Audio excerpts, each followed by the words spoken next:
Hey everyone, welcome to another episode of What I Watched Last Week. What I watched last week. I hope everyone had a great Halloween. I actually didn't end up doing anything on Halloween. I think I watched some movies and I just hung out. Um, I was originally going to go to my mom's house and get dressed up. I had a costume and I was going to hand out candy, but my niece and her friend decided to do it instead. So I didn't want to rain on their party, and they had a whole what you call it, like a fortune teller thing going on the deck and stuff. So that was really cool. So I just decided to stay home and hang out and just watch some movies. I honestly can't remember what I watched on Halloween. Um, Honestly, by the time October, I guess, oh yeah, what was that one? I forget now. But by the time Halloween came around, I was sick of watching horror movies. Which sounds weird because I love horror movies, but I just 31 days straight of watching horror movies over and over and over. I I just got tired of it. I needed a break. So this past week will reflect that a bit, in the sense that mostly didn't watch horror movies. So the first one I watched this week is an old favorite, and I usually watch this in the autumn, which I don't know why, because it's not really an autumn movie. I think it was originally released in August of 1993, but the movie seems like it's set more around St. Patrick's Day. That was Harrison Ford in The Fugitive from 1993. The synopsis for this movie is: Dr. Richard Kimball, unjustly accused of murdering his wife, must find the real killer while being the target of a nationwide manhunt led by a seasoned U.S. Marshal played by Tommy Lee Jones. This was directed by Andrew Davis, who also did another one of my action favorites, Under Siege, and he also directed A Perfect Murder, which think I think I saw that one way back in the day, but I don't really remember much about it. So yeah, Harrison Ford, Tommy Lee Jones lead the cast here. This is based on the 1960s television series of the same name. The budget for The Fugitive, the film, was $44 million dollars, and it made a whopping $368.9 million dollars at the box office. This thing was a big blockbuster when it came out. I remember going to see this in the theater with my partner at the time and our mutual friend, and just loving this movie. This currently has a 96% rating on Rotten Tomatoes and a 7.8 out of 10 on IMDb. This is the Blu-ray from Warner Brothers, which I think this is the first time I watched it on Blu-ray. Prior to this, I had it on DVDs. It looked really nice on Blu-ray. This movie was great. It's a little long. It's about 2 hours and 10 minutes or so. But it's all just straight out action. Harrison Ford, of course, is great in this. The one thing I noticed watching it this time was, and I think I've noticed this with some of his other movies, he acts a lot with his hands, which sounds strange, but if you remember, he's always trying to climb up on ledges, and it's like in Blade Runner, his fingers are broken and he's trying to climb up, and he does a lot of this feeling around with his hands, and I really picked up on it in this movie for some reason. I was like, wow, he's a great hand actor. But yeah, he's just so emotive with his expressions and his again, it's part of his body language, but he was so good in this movie. The action sequences were great. Tommy Lee Jones gets a bit on my nerves because he's so incredibly cocky in this movie, but that's his character, so I get it. But sometimes I do find it a little over the top, but there are some funny bits in it too. The whole mystery of him trying to figure out, find the killer of his wife and all this stuff. Just great storytelling, great action, and again, with Andrew Davis's direction, I think he did a great job on Under Siege with Steven Seagal. This is just equally impressive with the action. The scene where they're shooting, where he's trying to escape the cops or FBI, in the crowd scene during St. Patrick's Day. That was the actual St. Patrick's Day I was reading, and I think another movie actually shot during that same St. Patrick's Day parade. So that was a pretty cool thing. I think the mayor, I'm assuming this was New York or Boston, the mayor actually was in the scene, which I never knew up until now. But yeah, this was just a really super cool super cool action movie. I always revisit this every couple of years. It's been a favorite ever since I saw it in the theater. So, top recommendation for me if you like action movies or Harrison Ford. He's really on his game here, and I think this was the beginning of Harrison Ford's like box office dominance with like Air Force One and all those movies. He was the like superstar of Hollywood at this time, and he was really on his game. Of course, Indiana Jones, Star Wars, Mosquito Coast. What was that other one with the Amish one? Like he just had such a string of like hits, and this was just, I think, was just like his pinnacle. The next movie I watched was a first time watch for me, and that was The Ninth Configuration. I got it on this, what do they call it? Cult thriller collection, which I guess most of these are cultish movies. But yeah, I bought this, as you may remember, if you saw my thrifting haul a couple months ago. I got this for The Ninth Configuration, which is a William Peter Blatty film, which I had never seen, but I heard crazy things about. The synopsis for this film is an ex-Marine psychiatrist attempts to rehabilitate his patients by indulging their fantasies and seeks to prove the existence of a loving God to one especially troubled inmate. This was written and directed by William Peter Blatty, who of course was a screenwriter and producer on The Exorcist, and he was also the writer and director on The Exorcist 3. Another great film. This stars Stacy Keach. When I was a kid, he was on that show Hammer. It was like a detective TV show. I loved him on that. This also shows Scott Wilson, Tom Atkins, who I always think of from Halloween 3, but he's been in like a gajillion movies. Jason Miller, who was Father Damien Karras in the original Exorcist. And I didn't know this until now, but I'm sure a lot of you may have known this, but his son is Jason Patric from The Lost Boys. So yeah, this movie's real wild. Like I did not know what to expect going into this. The first half of it played out like a comedy, and to be honest, I wasn't really into it. I thought maybe this isn't going to be for me. But then the second half is like this really dark, like psychological thriller, and you get to the bottom of what's happening here. Yeah, this is like cult to me. This is like epic cult late 70s it was filmed, came out in 1980, but yeah, this is like pure cult cinema to me. Some of the deleted scenes I wish they had kept in, because there was some really weird imagery that was cut from the film, which I thought would have made it even more interesting, but it's still really, really good. Stacy Keach, I don't want to give away, if you've never seen it, I don't want to give it away, but Stacy Keach really like commands this whole thing, even in his like subtlety and in his quietness.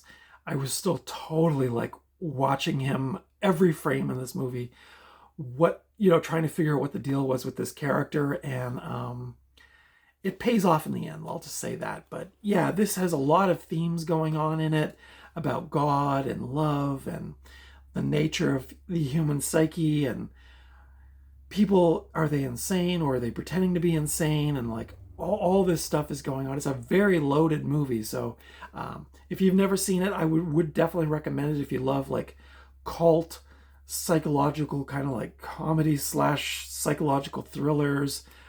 This is your jam, and I would definitely revisit this movie. I definitely will revisit this movie in the years to come. Yeah, great movie. Can't say it like you couldn't really call. I think like when I looked it up, it said it was a comedy thriller or something like that. So it's got a lot of stuff going on. Apparently, Second Sight Films and Shout Factory both have remastered this film and have it on DVD and Blu-ray from 2016. So I'll be looking to upgrade from this, because this is, I think I showed you in the previous video, but this is the old flipper discs, one movie on each side. Yeah, I think I would like to see this in high definition. This version that I have, the quality is not very good. It's almost like a VHS rip. So I'll definitely try to upgrade that. This movie currently holds an 80% on Rotten Tomatoes and a 6.8 out of 10 on IMDb. I think it did really well with critics, but it did not do well at the box office, from what I recall. Speaking of movies that didn't do well at the box office, the next movie I watched was also a first-time watch, which may surprise you. But I watched Plan 9 from Outer Space for the first time. Yes, the infamous Plan 9 from Outer Space. The synopsis for this movie, if now I just copied this off of IMDb, but evil aliens attack Earth and set their terrible Plan 9 into action. As the aliens resurrect the dead of the Earth, the lives of the living are in danger. That's being, I think, nice. They're playing nice in that synopsis because, yeah, that is basically the idea behind this movie, but this movie is completely, half the time, after a while you kind of pick up what's going on, but for a long time you're like, what is this movie even about? Like, there's these like aliens, but they look like just like regular people in like tinfoil suits, and there's like these, Bela Lugosi's in there with his cape, and Vampira's in there like looking all spooky in the woods, and there's fog, and it is just an absolute mess, but it's beautiful at the same time. This was directed by Edwood, who, of course, directed a whole bunch of really bad B movies, Bride of the Monster, and the only other one I've ever seen is The Violent Years, which I was excited to watch, and then I quickly was not excited to watch. Plan 9 from Outer Space is considered one of the worst films ever made. Ed Wood is an interesting character in Hollywood in the 50s, leading up to his death in the 70s from, I believe, alcoholism. But yeah, again, I really can't comment on him per se because I haven't seen most of his movies, but based on this and The Violent Years, he basically just like hodgepodge together a bunch of scenes from different movies and used like these flying saucers that people thought looked like pie plates. I guess they were actually like UFO model kits, but it doesn't look that good. There's boom microphones hanging in from the top. It's a real mess, but I loved it. I honestly did. I don't know what made me. I think I was listening to the Misfits and I heard the song Vampira. And then I went on YouTube and I searched Vampira just because I wanted to know more about her. And then it got me onto this. And I also have this in my to watch pile, the Tim Burton movie about Ed Wood's life, give or take. I think there's some inaccuracies in this movie, but I kind of got onto this kick the other day, and I was watching a lot of like interviews with Ed Wood and interviews with Vampira and Bela Lugosi, and like just information about this. And I've had this movie in my to watch pile forever. I bought this a couple of years ago at a thrift store because I've never seen it. And I'm glad I finally got around to watching it. I do have a soft spot. As a lot of you know, I don't really like B movies that much, but I do like, for some reason, 50s and 60s sci-fi B movies, and I had to watch this, of course. There's Vampira looking spooky. This also has, what's his name in it? Lyle Talbot, who I think was a wrestler. Edwood, produced and directed by Edward D. Wood Jr. Yeah, if you've never seen it and you want to see one of the worst movies of all time, I guess you could check this out. This also had some pretty cool, like, it had the Ed Wood story, which had, like, some more information about him. It's got the original trailers from a bunch of his other movies, Glen or Glenda, Bride of the Monster, Sinister Urge. And then there was, like, little interviews with all the different people, which I guess a lot of those were done around the time Ed Wood came out. But it was kind of interesting to watch. Yep. So yeah, Plan 9 from Outer Space. It has a 66% on Rotten Tomatoes and a 3.9 out of 10 on IMDb. Up next, turning my attention to a much better made film. I watched the film Hugo. This was directed by Martin Scorsese, who of course did like Taxi Driver, After Hours, Goodfellas, and a whole bunch of other movies. I just listed some of my favorites of his. The synopsis for this is set in the 1930s in Paris. An orphan who lives in the walls of a train station is wrapped up in a mystery involving his late father and an automaton. This also is about George Méliès, who did like the famous like, I forget what that movie's called, but it's like the one where the rocket flies into the moon's eye, and there's a face on the moon. He did like, I think he did like over 600 films. Only 200 of them exist. Still to this day, a lot were lost. Which then, of course, got me to research a bit about George Méliès and all of his stuff, because I was kind of curious after watching this movie. I was like, how did he do this? These in-camera special effects, which were wild to me. It's pretty interesting. But this stars Ben Kingsley, Sacha Baron Cohen, who you know as Borat, Asa Butterfield, and Chloe Grace Moretz. This is based on a 2007 book by Brian Selznick called The Invention of Hugo Cabret. Hugo received 11 Academy Award nominations, including Best Picture, more than any other film that year, winning a leading 5 awards, but not Best Picture. This film was a financial disappointment at the time, grossing only $185 million on a budget of $150 million. But I had seen this movie years ago, and I do remember loving it. The next movie up I watched inspired me to go back and check out Hugo. I was thinking about movies from like the early 2000s to the like mid 2000s, like 2010. There seemed to be this really cool like period for like family and children's movies where it was like almost like gothic, I guess, which is probably, I'm guessing what some of these directors would have been inspired by Tim Burton.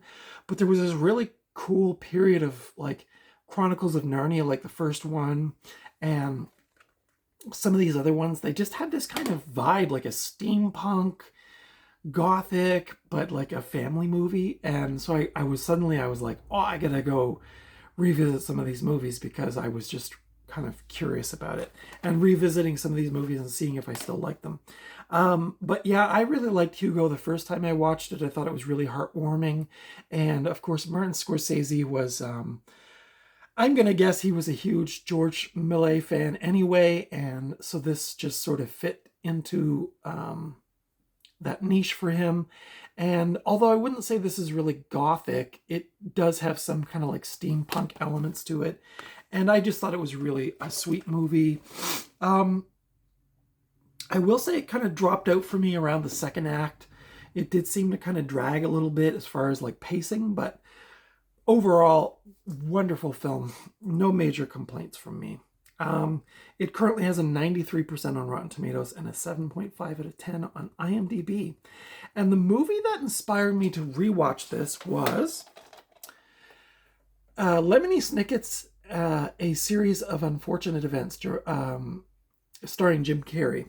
And why am I holding all these movies? Oh, okay, I got this one. I got it. I've always loved this movie ever since I saw it. The synopsis for this movie is, when a massive fire kills their parents, 3 orphan children are delivered to the custody of well, it says cousin, but isn't it an uncle? And stage actor Count Olaf, played by Jim Carrey, who is secretly plotting to try and steal their parents' vast fortune. This was directed by Brad Sieberling, who also directed Casper, another great family film, and Land of the Lost, which I do remember watching and sort of liking. I haven't seen that movie since it came out, but I remember really liking the TV show when I was a kid. So, but again, it was one of these situations where they took what was not a comedy in its original original form and then turn it into a comedy, like Starsky and Hutch. There's so many, Mars Attacks. These movies that were not comedies or based on like comedy IPs, but they remade them as comedies. That really used to drive me crazy. Land of the Lost being one of those. But anyway, this was directed by Brad Sieberling. Sibilance. This stars Jim Carrey, Liam Aiken, Emily Browning, Catherine O'Hara, Billy Connolly, Meryl Streep, and quite a few others. This had a stacked cast. The budget for the film was around 140 million, and the box office was 211 million. Jim Carrey said that his inspiration for Count Olaf's voice was a combination of Orson Welles and Bela Lugosi. So, hey, a tie-in to Plan 9 from Outer Space. This was the thing that kind of inspired me to rewatch Hugo, and I'm kind of like working my way through a bunch of those early 2000s family movies that had that kind of like I said, that kind of gothic. I don't know how to describe it, but that kind of vibe.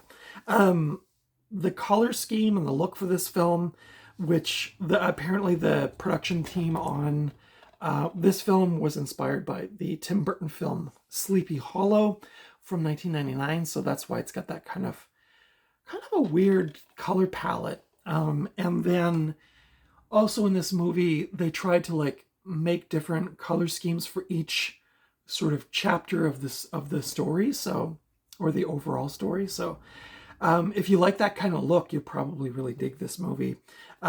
Critics compared it a bit to Tim Burton, which I can understand. They praised the kind of gothic tone. And Jim Carrey is over the top, as per usual with Jim Carrey. He's really, really good in this movie. There's a Netflix series also based on the books of Lemony Snicket, but I have not seen it. If you've seen it, let me know in the comments below if I should check it out. I should have written down the person who wrote this, but I did not. Based on the books by Lemony Snicket. Okay. I thought Lemony Snicket was also a character, but maybe I'm mistaken. But yeah, I thought this was a great movie. It's really fun. Jim Carrey, I don't know, I haven't read the books, but I think Jim Carrey played it a bit more comedic than what the books were. But I loved it. I thought he was hilarious. Lots of like jokes that went over kids' heads probably. Just great stuff. There's Jim Carrey on the back there. He does so he's like this, he considers himself like a great actor, and he's got this crew of people that he hangs out with and does acting together with, and I think they all think he's like kind of a dullard, but he's so full of himself and so, expressive. And there's one scene where they're waiting for the kids to make supper for them, where he does an imitation of a dinosaur, and it is still, every time I watch that scene, I crack up. But yeah, lovely, wonderful movie. If you're looking for kind of like a dark gothic family movie, this is probably one of my favorites. And I've rewatched, like I said, I've seen this movie so many times, but it is kind of a joy to dig this one out every couple of years and rewatch it, and just get lost in this world. Like I said, it's the extra actors in here. Billy Connolly takes the kids in. Meryl Streep takes the kids in, and there's like each of these, which I'm assuming are like different books in this series, maybe, that are, I don't know. You can leave it in the comments below. I haven't read the books, but all the little scenarios that they get themselves into are all just so interesting. Kiwi watermelon surprise. I love that part where Jim Carrey's trying to get rid of the kids by leaving them on a train track in a locked car. Just so many memorable scenes in here for me, so highly recommend that. And the last movie I watched, now I did watch, I'm not really talking about it today, but I did watch Chronicles of Narnia, The Lion, the Witch, and the Wardrobe, and I think I might have watched a couple other ones in that vein, but this is gonna be a long video, so I'll just jump right into my last one. And that was, of course, a rewatch. This movie's 20 years old this year. I rewatched the 2004 remake of Dawn of the Dead. This comes in a 4-pack with Land of the Dead, Prince of Darkness, and The Serpent and the Rainbow. The hilarious part about this, which I didn't realize when I bought it, was all 4 movies are on one disc, so you can imagine what the quality is like. It doesn't look that bad, but this is the remake of Dawn of the Dead, of course, George Romero's classic 1978 horror film.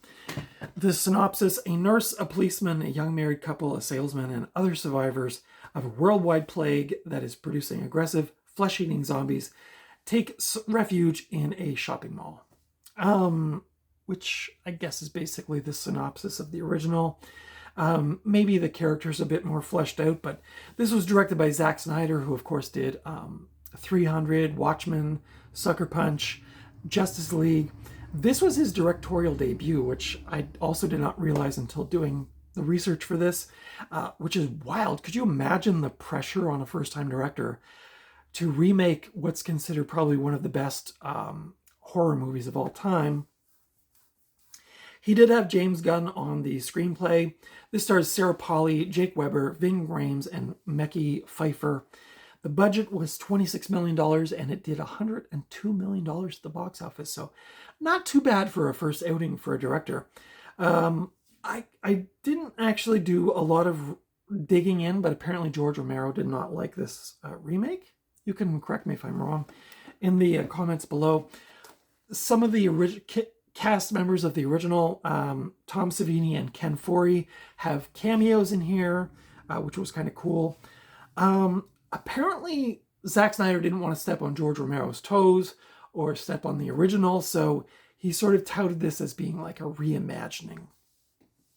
So it is a bit different than the original, obviously, but I think it's still quite a cool movie.